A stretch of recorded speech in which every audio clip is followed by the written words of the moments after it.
Assalamualaikum warahmatullahi wabarakatuh. Selamat berjumpa kembali pada mata kuliah Statistik Pendidikan. Nah, pada pertemuan kali ini kita sudah memasuki pertemuan ke-9.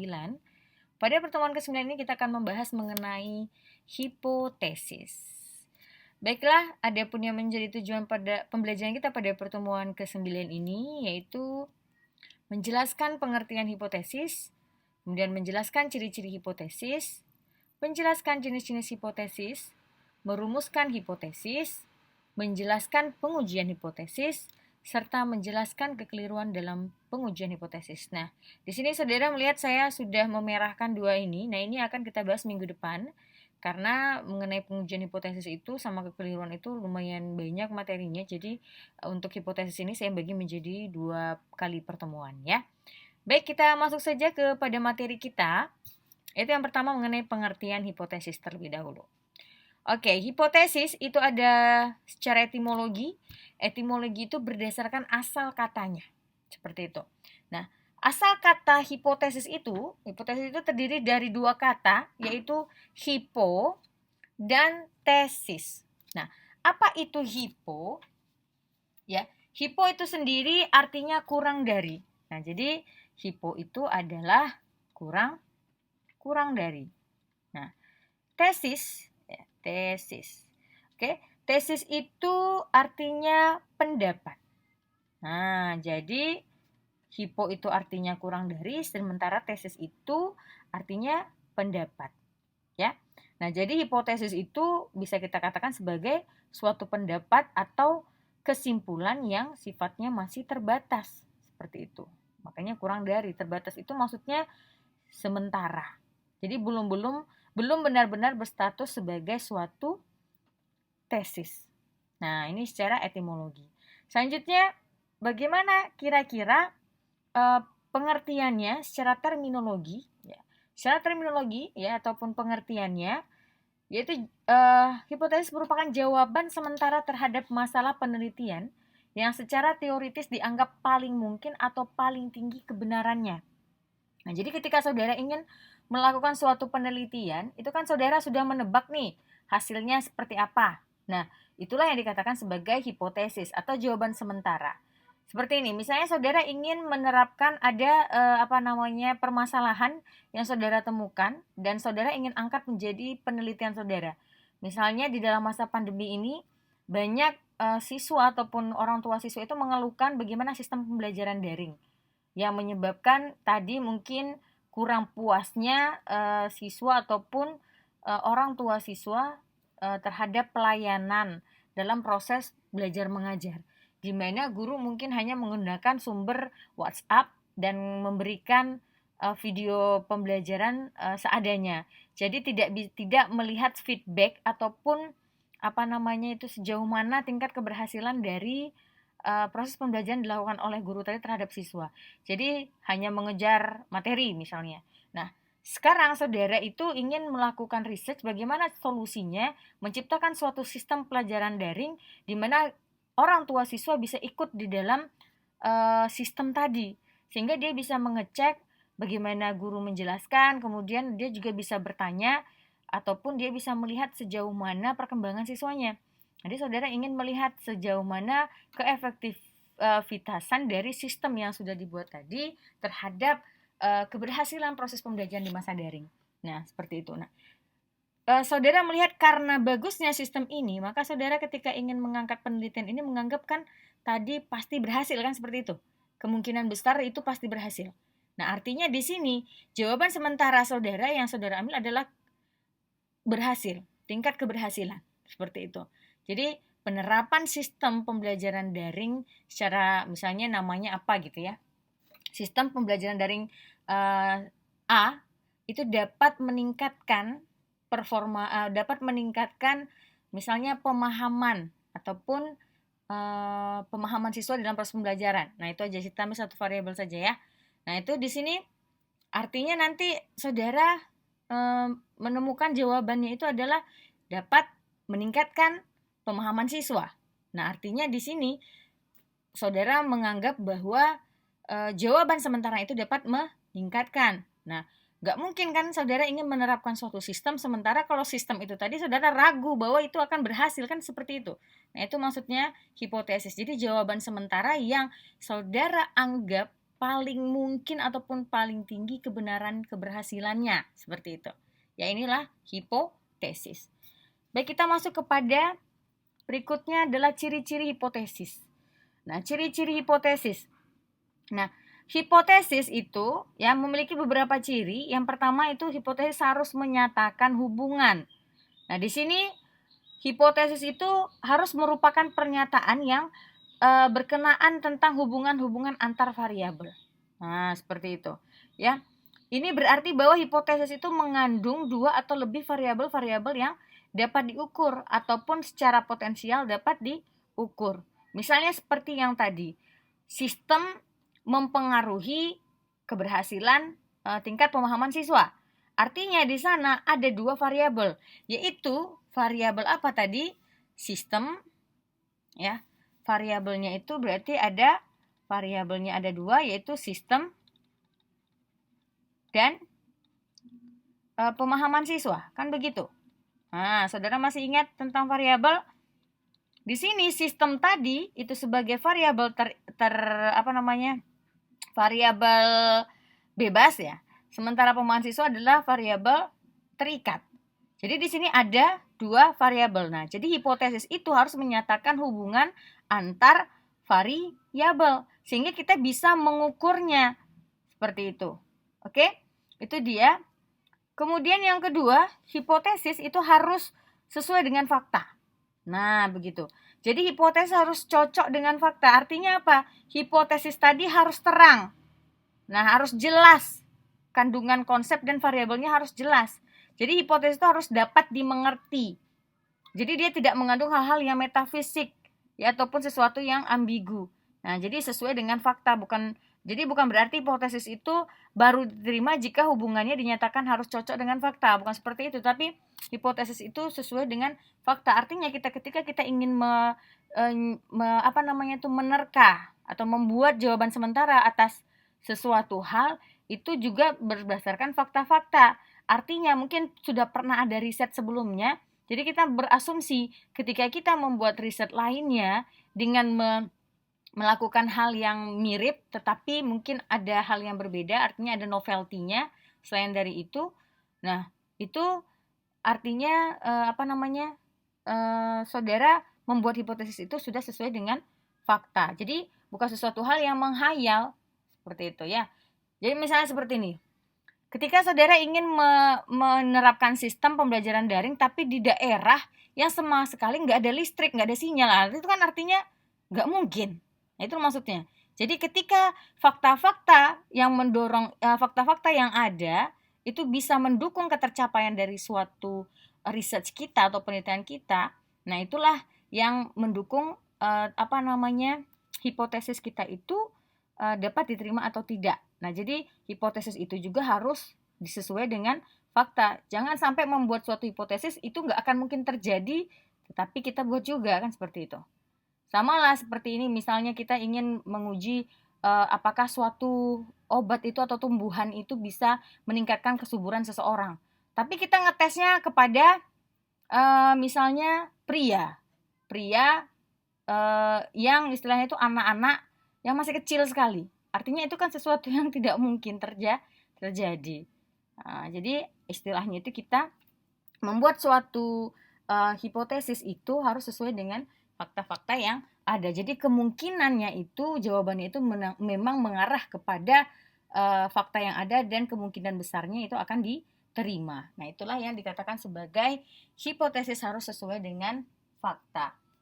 Ya. Oke, selanjutnya yang ketiga itu adalah hipotesis harus berhubungan dengan ilmu serta sesuai dengan tumbuhnya ilmu pengetahuan. Nah, itu dia. Di sini hipotesis juga harus tumbuh dari dan ada hubungannya dengan ilmu pengetahuan dan berada dalam bidang penelitian yang sedang kita lakukan. Nah, jika tidak maka hipotesis bukan lagi terkaan, tetapi merupakan suatu pernyataan yang tidak berfungsi sama sekali. Jadi hipotesis yang kita buat itu harus berhubungan dengan ilmu pengetahuan. Ya, itu dia. Selanjutnya yang keempat, hipotesis harus dapat diuji.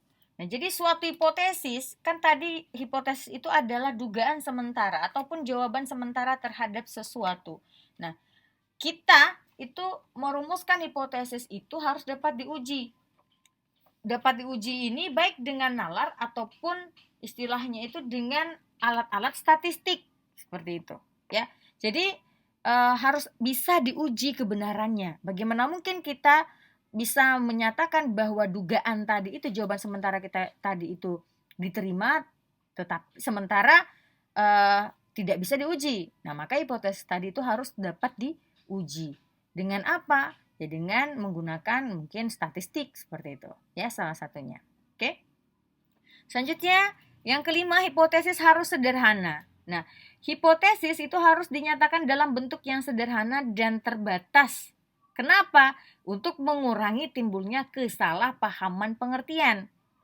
Karena semakin spesifik atau semakin khas sebuah hipotesis itu dirumuskan, semakin kecil pula kemungkinan terdapatnya kesalahan. Seperti itu. Ya. Nah, ini yang harus saudara mengerti. Jadi hipotesis itu harus sederhana. Oke. Selanjutnya, hipotesis harus bisa menerangkan fakta. Nah, hipotesis di sini itu juga dinyatakan dalam bentuk yang dapat menerangkan hubungan fakta-fakta yang ada, yang dapat kita kaitkan dengan teknik pengujian. Seperti itu. Nah, jadi hipotesis itu harus dirumuskan sesuai dengan kemampuan teknologi serta keterampilan dalam menguji yang dimiliki oleh peneliti. Jangan sampai saudara ingin sudah membuat hipotesis tapi saudara nggak paham cara mengujinya, nggak boleh. Jadi di sini hipotesis harus bisa menerangkan fakta, di mana hipotesis yang dirumuskan itu harus juga sesuai dengan kemampuan teknologi serta kemampuan ataupun keterampilan dari si peneliti untuk mengujinya. Nah, itu ya. Inilah 6 dari ciri-ciri hipotesis. Oke, selanjutnya ada kegunaan hipotesis. Ya. Kegunaan hipotesis. Nah, jadi hipotesis itu juga memiliki kegunaan. Nah, ada manfaatnya hipotesis itu. Bukan membuat hipotesis itu sembarangan ya, seperti itu ya. Nah, jadi hipotesis itu memiliki kegunaan. Apa saja kegunaannya? Yang pertama itu adalah hipotesis memberikan penjelasan sementara tentang gejala-gejala serta memudahkan perluasan pengetahuan dalam suatu bidang. Nah, di sini untuk dapat sampai kepada pengetahuan yang dapat dipercaya ya mengenai masalah pendidikan, orang harus melangkah lebih jauh daripada hanya sekedar mengumpulkan fakta-fakta yang berserakan. Nah, jadi untuk mencari generalisasi dan hubungan antar fakta-fakta tadi ya, itu kita harus istilahnya itu mengumpulkan data itu harus ada arahnya.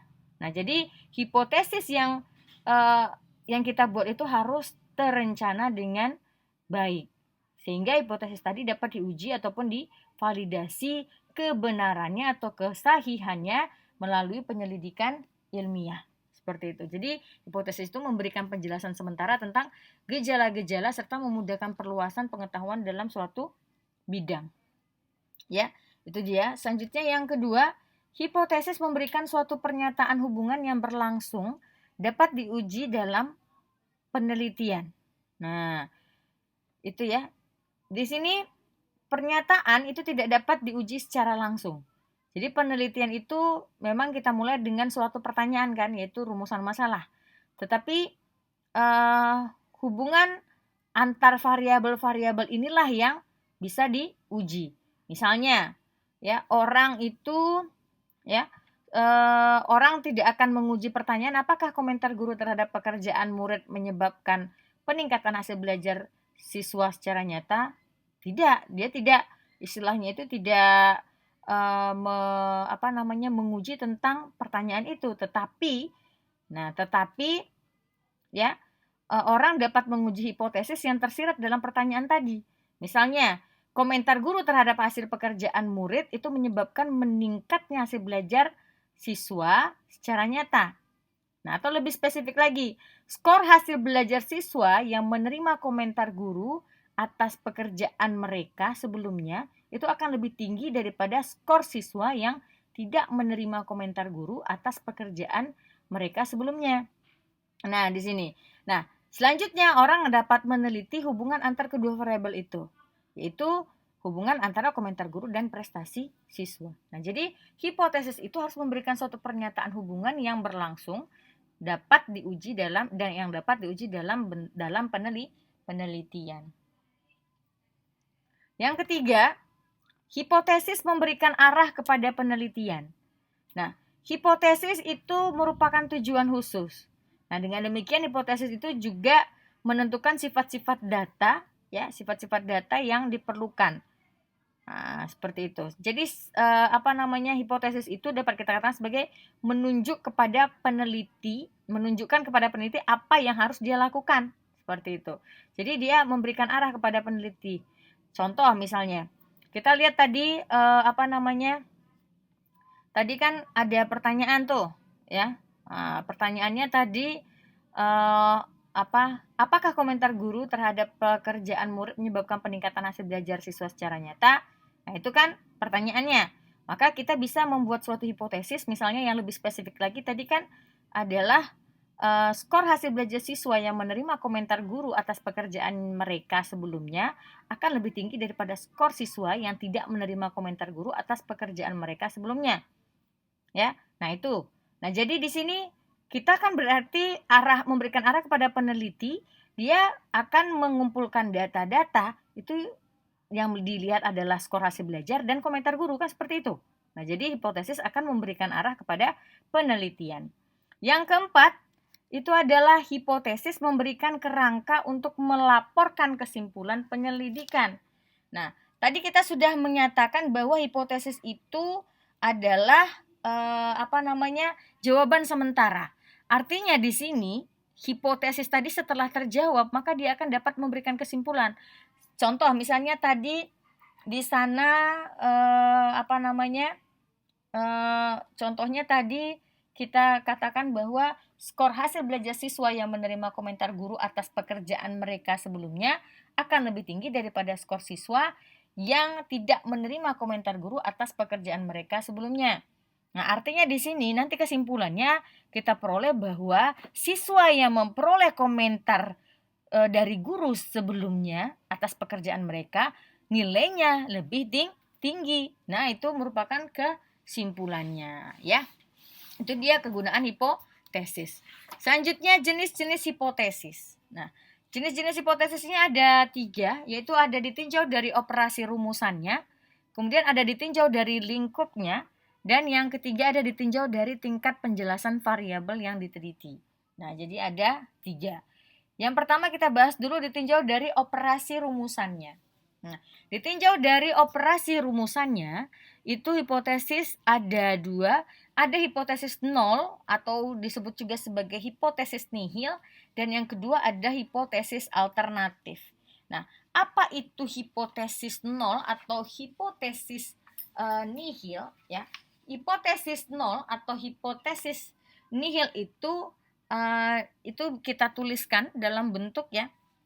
Kalau di dalam statistik itu hipotesis nol itu atau hipotesis nihil itu adalah H0 seperti ini. H0. Nah, itu adalah hipotesis nihil ataupun hipotesis nol. H0 itu adalah hipotesis yang meniadakan perbedaan antar kelompok atau meniadakan hubungan sebab akibat antar variabel.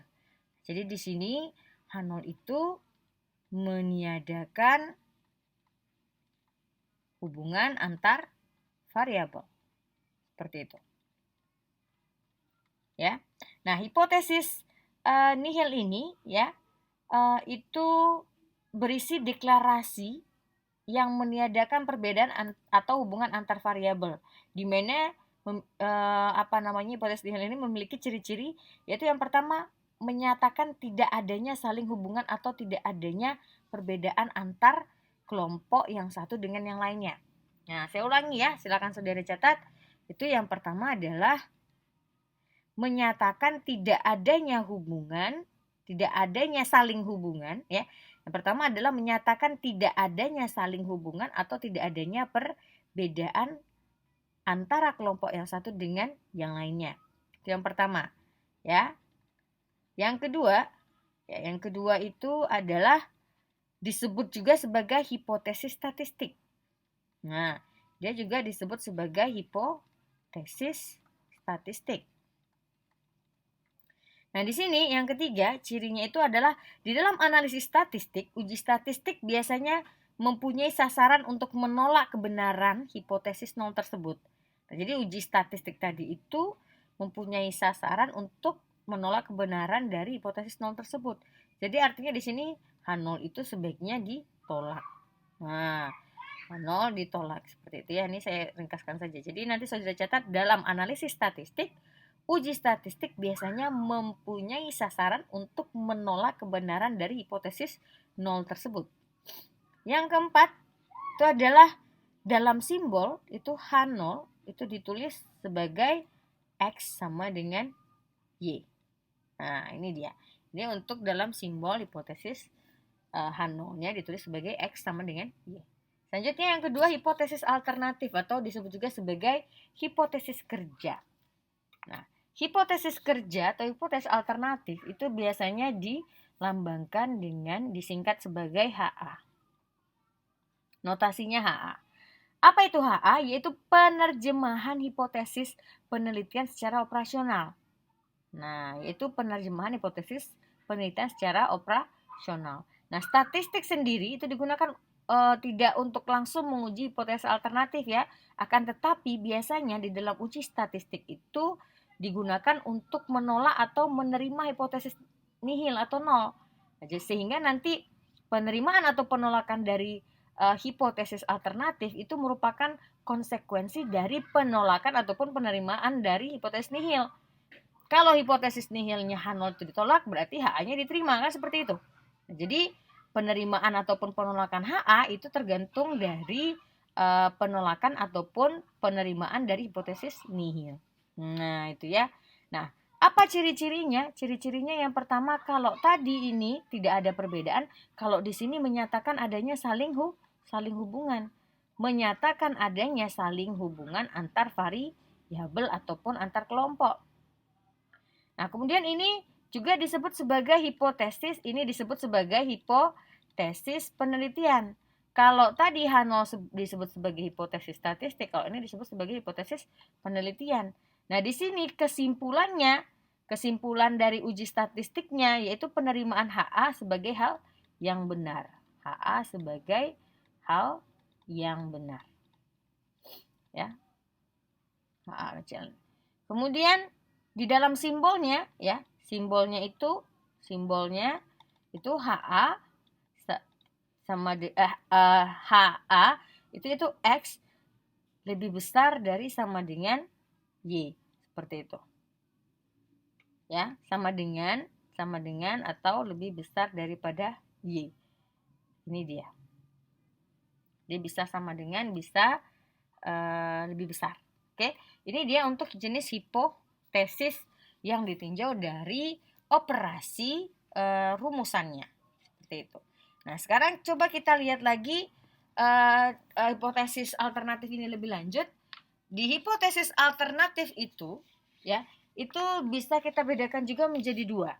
Jadi hipotesis alternatif bisa kita bedakan menjadi dua, yaitu dibedakan menjadi dua. Ya, dibedakan menjadi dua. Apa saja? Yaitu ada yang namanya, yang pertama hipotesis terarah. Hipotesis terarah. Yang kedua itu ada yang namanya hipotesis tidak terarah. Apa itu maksudnya hipotesis terarah? Hipotesis terarah yaitu di mana peneliti merasakan ada pengaruh dan sudah berani dengan tegas menyatakan bahwa variabel bebas itu memang berpengaruh terhadap variabel terikat, seperti itu. Jadi kayak tadi kan ada penelitian tentang keterkaitan antara siswa yang dikomentari oleh gurunya ya tentang tugasnya dengan siswa yang tidak dikomentari, kan seperti itu.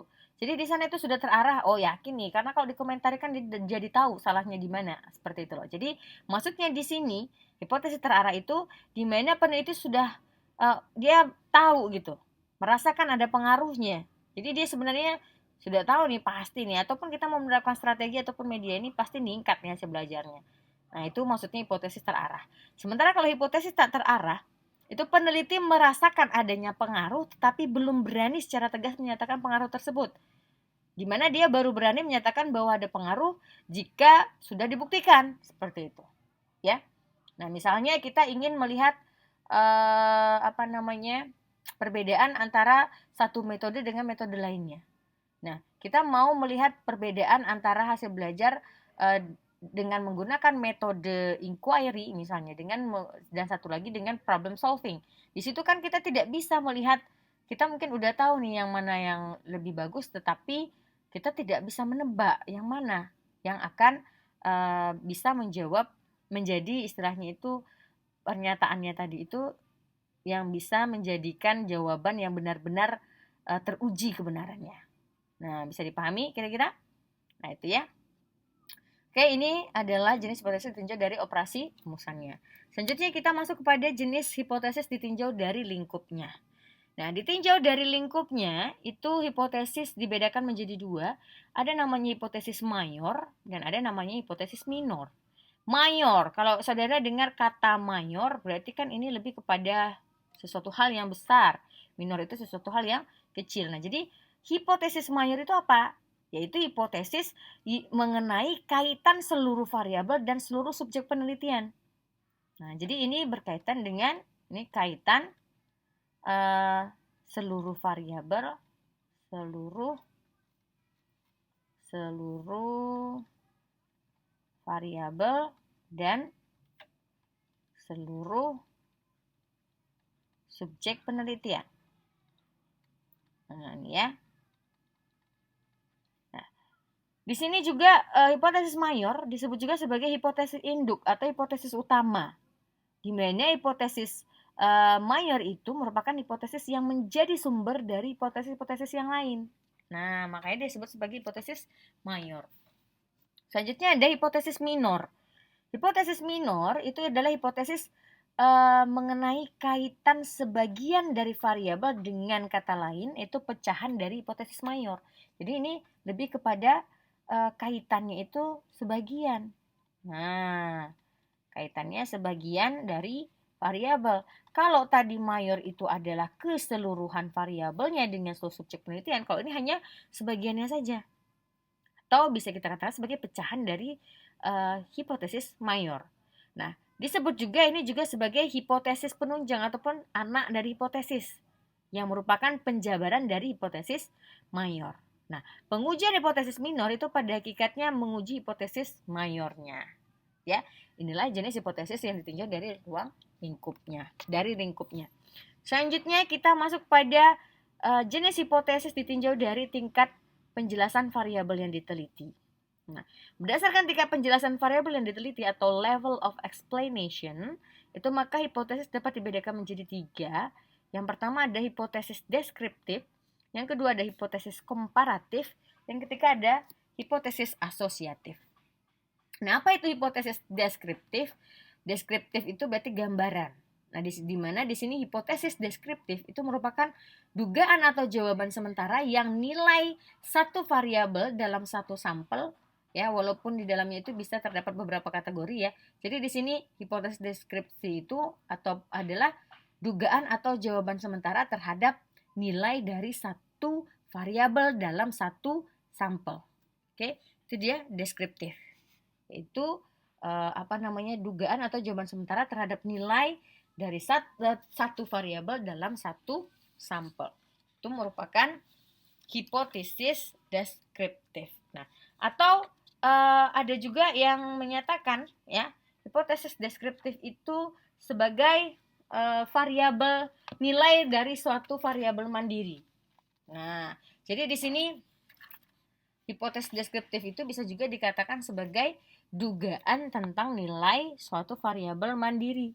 Nah, ya, atau dikatakan juga di sini kita tidak membuat perbandingan atau hubungan. Nah, ya. Jadi di sini kita katakan sebagai dugaan tentang nilai suatu variabel mandiri. Ya, atau dengan kata lain tadi apa? Dengan kata lain, jawaban ataupun dugaan sementara terhadap nilai satu variabel dalam satu sampel. Nah, di sini dia tidak membuat perbandingan ataupun hubungan, hanya menggambarkan saja di hipotesis deskriptif. Nah, nanti bagaimana rumusan hipotesisnya ya, itu nanti kita bahas di rumusan hipotesis ya setelah ini ya, di slide berikutnya. Selanjutnya ada hipotesis komparatif. Nah, hipotesis komparatif, compare itu berarti di sini membandingkan, kan begitu. Nah, jadi apa kira-kira hipotesis komparatif? Yaitu dugaan atau jawaban sementara terhadap perbandingan antara dua variabel atau lebih, atau kita katakan sebagai di sini pernyataan yang menunjukkan dugaan nilai dalam satu variabel atau lebih pada sampel yang berbeda. Nah, itu bisa juga. Jadi ini lebih kepada perbandingan antar variabel. Oke. Perbandingan. Ya, itu dia. Jadi, hipotesis komparatif itu yaitu hipotesis yang dugaan nilainya itu dalam satu variabel atau lebih pada sampel yang berbeda. Atau kita katakan sebagai jawaban sementara terhadap perbandingan antara dua variabel atau lebih. Selanjutnya apa itu hipotesis asosiatif? Asosiatif itu hubungan, ya, hubungan. Nah, jadi di sini hipotesis asosiatif itu menyatakan hubungan asosiatif atau suatu pernyataan yang menunjukkan dugaan tentang hubungan antara dua variabel atau lebih. Jadi dia itu dugaannya itu tentang adanya hubungan antara dua variabel atau lebih. Jadi asosiatif itu adalah hubungan, ya. Itu dia, bisa dipahami kira-kira? Oke. Nah, jadi sekarang kita baru membahas mengenai rumusan hipotesis, ya. Di sini dia. Rumusan hipotesis. Nah, tadi kita sudah membahas ada 3 ya. Ada 3 tadi hipotesis yang kita jenis hipotesis berdasarkan tingkat penjelasan variabel yang diteliti atau kita sebut sebagai level of explanation. Nah, di sini di dalam merumuskan hipotesis itu tadi kita bahas dulu satu-satu, yaitu pertama adalah hipotesis deskriptif. Ada sebagian orang menyatakan bahwa ya penelitian deskriptif itu nggak perlu hipotesis. Nah, jadi sebenarnya ya kan namanya saudara meneliti tentu harus ada istilahnya itu jawabannya. Kan walaupun hanya mau sekadar memberikan gambaran, setidaknya saudara harus tahu kira-kira gambarannya seperti apa dan dugaan saudara itu seperti apa tentang gambaran dari suatu permasalahan tadi, kan begitu. Nah, di sini ya contohnya untuk hipotesis deskriptif di sini itu bila rumusan masalah penelitiannya seperti ini ya. Di sini misalnya hipotesis deskriptifnya itu rumusan masalahnya dulu. Ini saya ganti dulu pulpennya warna biru ya. Oke. Di sini hipotesis deskriptif kita lihat dulu rumusannya itu ya. Misalnya yang A, seberapa tinggi misalnya ya daya tahan lampu merek X misalnya. Ya. Ini rumusan masalahnya. Maka kita buat hipotesis deskriptifnya itu. Nah, kita dapat rumuskan hipotesisnya, berarti hipotesisnya apa? Daya tahan lampu merek X sama dengan misalnya berapa? 800 jam. Nah, itu ya. Nah, jadi dalam perumusan hipotesis deskriptif ini ya, itu bisa juga ya kita buat hipotesis statistiknya. Nah, jadi apa sebenarnya hipotesis statistik? Apa itu hipotesis penelitian. Nah, jadi saudara harus bisa membedakan antara hipotesis statistik dan hipotesis penelitian. Ya, misalnya saya berikan suatu ilustrasi ya di sini. Ya, misalnya saudara menduga bahwa pegawai dari suatu instansi pemerintah itu kan sebagian besarnya lulusan SMA. Kita anggap aja misalnya instansi dinas A, gitu ya.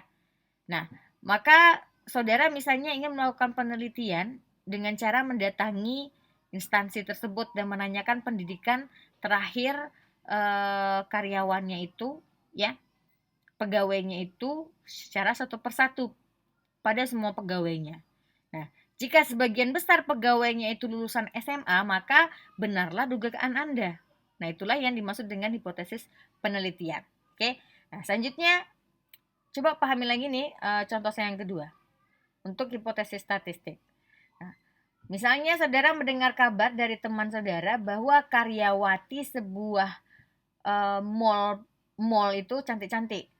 Misalnya sebut saja Plaza B misalnya ya. Karyawatinya itu sejumlah 300 orang. Nah, di sini saudara harus memahami bahwa 300 karyawati itu adalah sebuah populasi ya. Nah, maka Anda kan mendatangi mall tadi tuh. Lalu bertemu dengan sekitar 20 orang karyawati di mall tadi. Nah, sekarang berarti 20 orang karyawati tadi itu kita sebut sebagai sampel. Dan betul ternyata 15 dari 20 karyawati yang berhasil Anda temui itu ternyata memang cantik. Nah, pertanyaannya, apakah 15 dari 20 tersebut itu sudah dapat dijadikan sebagai patokan saudara bahwa seluruh karyawati mall plaza tersebut cantik-cantik? Nah, itulah yang kita sebut sebagai hipotesis statistik. Kenapa? Karena nanti disinilah saudara akan dihadapkan pada istilah yang disebut sebagai uji hipotesis. Nah, hipotesisnya akan diuji seperti itu. Nah, itu ya. Itu tentang perbedaan antara hipotesis penelitian dan hipotesis statistik. Jadi nanti yang saudara rancang di dalam penelitian saudara ya berarti itu lebih kepada hipotesis penelitian. Di mana nanti saudara itu membuat suatu dugaan dan kemudian saudara itu melakukan penelitian untuk mencari kebenaran dari dugaan yang saudara buat. Nah, itu dia. Selanjutnya, kalau hipotesis statistik itu bisa kita simpulkan ketika saudara ingin menguji sesuatu dan saudara mengambil suatu sampel dan nanti ya, saudara kan membuat hipotesis. Hipotesis tadi itu harus diuji dulu kebenarannya. Kayak tadi, 20 yang kita jadikan sampel, sementara karyawannya ada 300. 20 yang jadi sampel, 15 yang kita ambil. Kita ternyata ada 15 dari 20 itu cantik-cantik. Tapi apakah benar itu kesimpulannya nanti bahwa keseluruhan karyawannya itu cantik semua? Ya belum tentu. Itulah nanti adanya uji hipotesis. Yang akan kita bahas uji hipotesisnya itu di minggu depan. Oke, itu dia ya. Oke, sudah bisa dipahami tentang rumus perbedaan antara hipotesis penelitian dan hipotesis statistik. Oke. Nah, jadi di sini hipotesis deskriptif dulu. Hipotesis deskriptifnya seberapa tinggi, rumusan masanya adalah seberapa tinggi daya tahan lampu merek X, maka hipotesisnya adalah daya tahan lampu merek X sama dengan 800 jam misalnya, ya. Nah, di sini ya kita sudah tahu bahwa tadi kan hipotesis deskriptif itu adalah dugaan tentang nilai suatu variabel mandiri. Jadi tidak membuat perbandingan dengan lampu merek X dan Y. Nah, tidak, tapi dia hanya menggambarkan seberapa tinggi daya lampu merek X tadi, ternyata 800 jam. Seperti itu. Nah, saya kasih contoh yang kedua, misalnya yang B. Ya. Rumusan masalah kita misalnya adalah seberapa tinggi, misalnya ya, produktivitas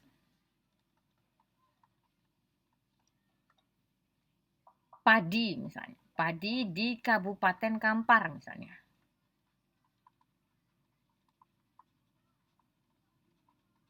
Nah, ini misalnya.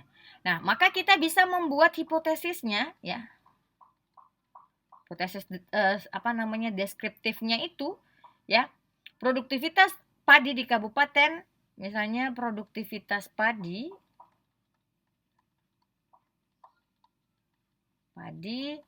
di Kabupaten Kampar, saya singkat saja ya, 8 ton HA.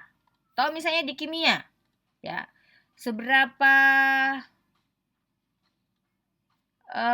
tinggi misalnya keefektifan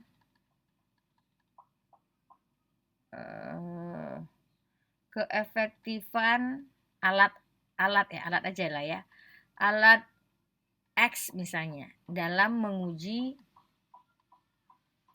seberapa tinggi, bukan keefektifan, ketelitian misalnya. Oke, saya di sini ketelitian.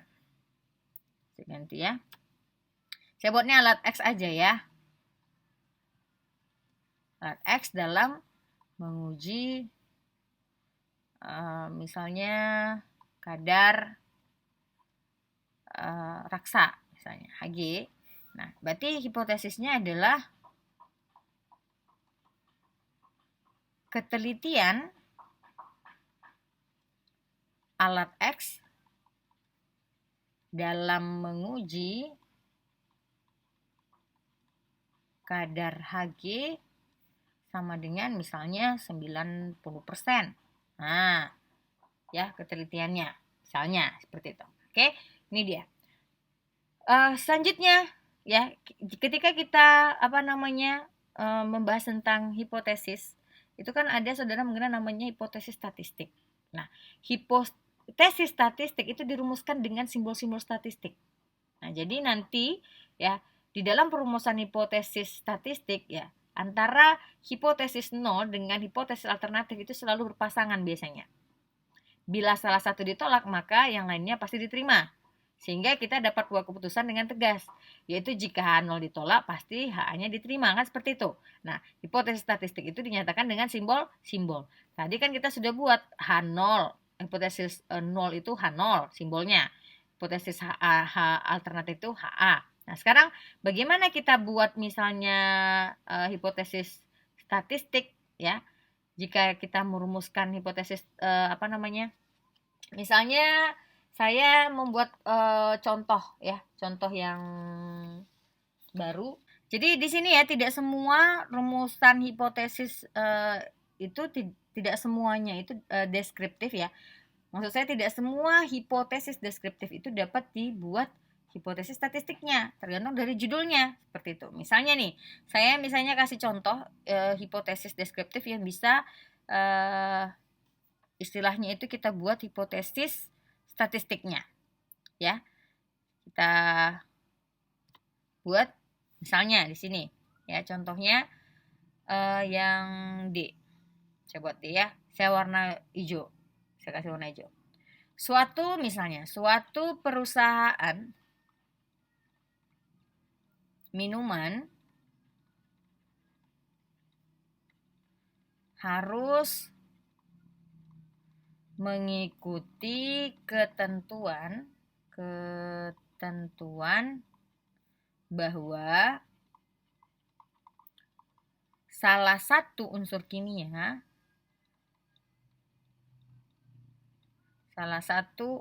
kimia hanya boleh dicampurkan paling banyak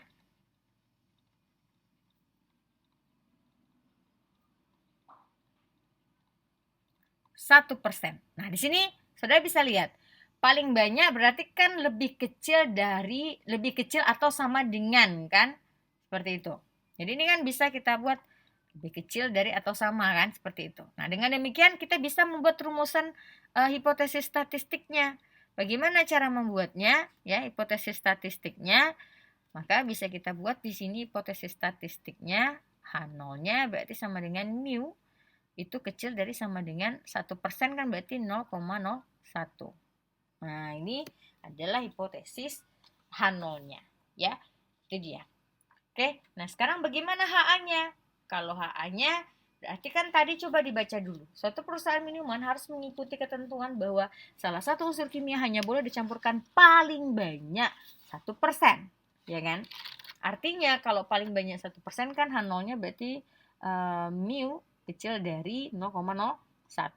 Maka di sini bisa kita rumuskan hipotesis alternatifnya, berarti mu lebih besar dari 0,01. Seperti itu. Oke. Nah, ini dapat kita baca ya. Kita baca hipotesis 0 itu untuk parameter populasi yang terbentuk dari proporsi 1% atau lebih kecil atau sama dengan 1%. Dan hipotesis alternatifnya untuk populasi yang berbentuk proporsi lebih besar dari 1%. Nah, ini dia. Oke. Ini adalah contoh dari salah satu contoh dari rumusan masalah ataupun hipotesis deskriptif yang dapat kita buat hipotesis statistiknya. Nah, seperti itu. Oke. Selanjutnya kita membahas tentang rumusan hipotesis komparatif. Ya. Rumusan hipotesis komparatif. Di sini ya, rumusan hipotesis komparatif yang kedua, komparatif, hipotesis komparatif. Komparatif tadi perbandingan ya. Nah, di sini misalnya contoh rumusan masalahnya itu adalah, saya kasih satu contoh saja ya. Contohnya rumusan masalahnya itu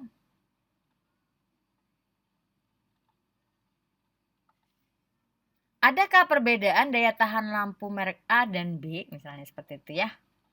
Adakah perbedaan daya tahan lampu merek A dan B? Seperti itu. Nah, di sini kita buat rumusan hipotesisnya seperti apa? Rumusan hipotesisnya ya, ini rumusan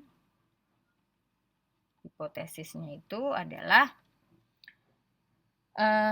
tidak terdapat perbedaan. Kita buat di sini ya. Tidak terdapat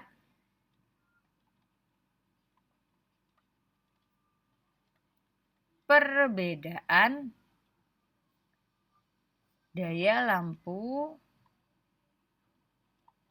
merek A dan B. Tuh. Ini yang pertama.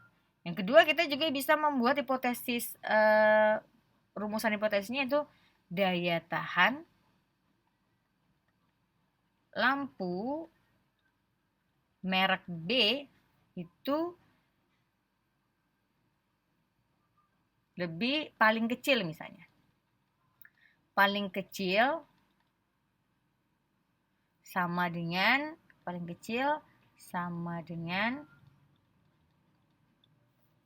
A. Ya, lampu merek A. Saya buatnya nggak lampu lagi ya. A saja biar cepet. Kemudian daya tahan lampu merek B, kalau tadi paling kecil sama dengan, berarti di sini paling tinggi gitu ya. Atau paling besar sama dengan A. Nah, inilah rumusan hipotesis yang bisa kita buat. Sekarang bagaimana rumusan hipotesis statistiknya? Ya, di sini bisa kita buat rumusan hipotesis statistiknya. Berarti untuk yang pertama, ya saya buat hipotesis statistik. Yang pertama berarti di sini H0 itu mu 1 sama dengan mu 2. Kan tadi tidak terdapat perbedaan, berarti sama. Yang kedua itu H0 sama dengan mu 1, karena dia paling kecil sama dengan, berarti paling kecil sama dengan A, mu 2. Ya. Kemudian H0 yang ketiga itu bisa kita buat sebagai ya, mu 1 itu lebih, ini paling kecil, merek B ya. Mohon maaf, ini di sini kan B. B itu adalah mu 1, A itu mu 1, B itu mu 2. Ya, itu dia. Maka di sini ini salah ya. saya erase dulu. Berarti kan paling kecil. Kalau paling kecil kan berarti A-nya paling besar. Paham maksud saya? Nah, gitu ya. Jadi ya. Oke. Ini berarti mu nolnya itu H0-nya berarti lebih besar sama dengan mu 2. Nah, kemudian ini mu 1 itu lebih kecil dari sama dengan mu 2. Nah, ini H0. HA-nya bagaimana ini? Nah, ini saya buat begini koma aja lah ya. Harusnya HA itu di bawah. HA itu sama dengan HA-nya itu sama berarti mu 1 tidak sama dengan mu 2. Kebalikannya. Berarti di sini HA-nya adalah mu 1 lebih kecil dari mu 2. Maka di sini HA-nya yaitu mu 1 lebih besar dari mu 2. Nah, ini kita katakan sebagai rumusan uji hipotesis dua pihak. Kenapa dikatakan uji hipotesis dua pihak? Karena kan di sini tidak terdapat perbedaan dari lampu A dan B. Artinya kedua-duanya yang mau kita lihat kan gitu. Jadi kedua-duanya, dua pihaknya. Nah, kalau di sini yang ini berarti ini uji pihak kiri. Ya, ini uji pihak kiri. Sementara itu, yang ini adalah uji pihak kanan. Nah, itu ya. Itu dia, ini uji pihak kiri, uji pihak kanan. Nah, nanti saudara saya minta cari tahu apa sih itu rumusan uji hipotesis dua pihak, apa sih itu rumusan uji pihak kiri, apa itu rumusan uji pihak kanan. Oke, silakan dicari tahu ya. Lanjut kita masuk ke yang ketiga.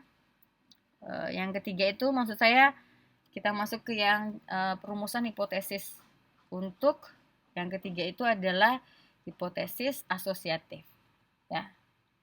Hipotesis asosiatif atau yang menyatakan hubungan.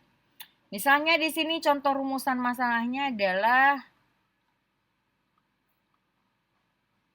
rumusan masalahnya itu misalnya adakah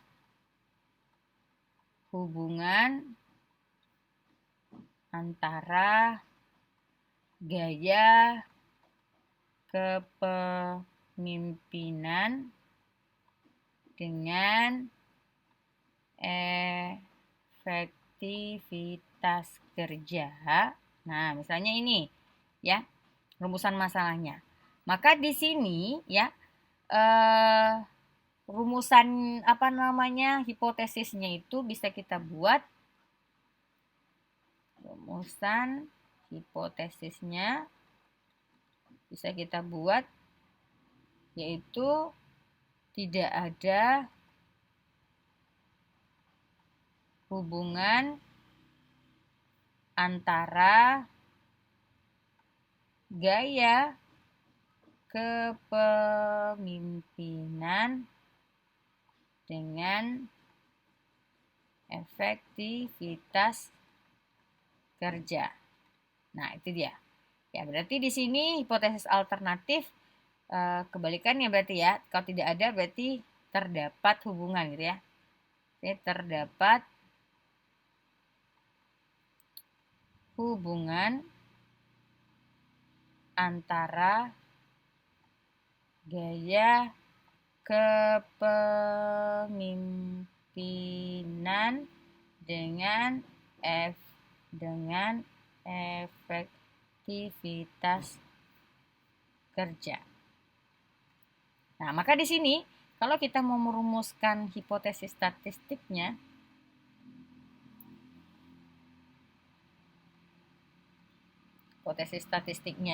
itu di sini H0 itu ini kalau hubungan yang kuat itu ya dinyatakan dengan P begini ya. Sama dengan 0. Nah, HA sama dengan 0. Nah, ini tidak sama dengan 0 maksud saya. Nah, ini simbol dari ini ya. Oops.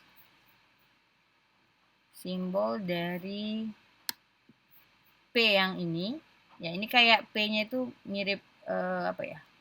Mirip rho sih, tapi tidak pula mirip rho ya. Itu adalah simbol dari untuk simbol dari hubungan. Jadi ini adalah simbol untuk menyatakan hubungan ya, atau keterkaitan. Nah, itu ya. Jadi di sini bisa kita baca bahwa H0 ini itu menunjukkan tidak adanya hubungan atau sama dengan 0 kan gitu. 0 itu tidak ada hubungan artinya.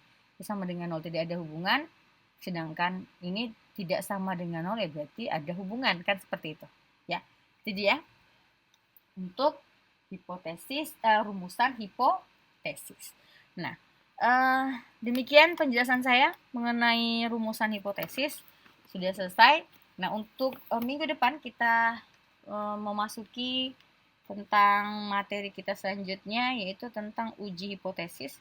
Nanti di sana saudara akan tahu ada uji pihak kanan, ada uji pihak kiri, ada uji dua pihak.